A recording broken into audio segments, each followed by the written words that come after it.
FIFA wao wakasema hapana, tunahitaji wanasayansi wamchunguze mtu huyu. Aliwezaje kufanya tukio lile hali ya kuwa mguu wa binadamu hauwezi kufanya kitu kama kile? Wanafizikia wakajaribu kutafuta projection ya mpira iliyofanyika pale kutoka mguuni kwake. Wale wanangu wa projectile motion pale Ndanda Boys nafikiri watakuwa wananielewa vizuri. Lakini wapi, physics nayo iligonga ukuta, majibu hayakupatikana. Siku 3 kabla lile tukio, Roberto Carlos alikuwa akifanya mazoezi ya upigaji wa mipira ya faulo na wachezaji wenzie wa timu ya taifa kina Ronaldinho, Ricardo Kaka na wengine wote kina Rivaldo walikuwa wakimcheka na kumwambia, mzee baba, hiyo sio kazi yako, wachie kina Ronaldinho. Roberto yeye alikuwa akicheka tu, na siku 3 baadaye mwanaume alifunga goli hili la sayali nyingine.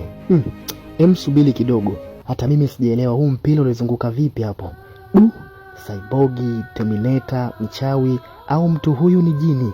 Pengine labda jamani aliens wale wanaopatikana kwenye space. Mimi na wewe wote hatufahamu. Usisahau mimi ni the African Traveler.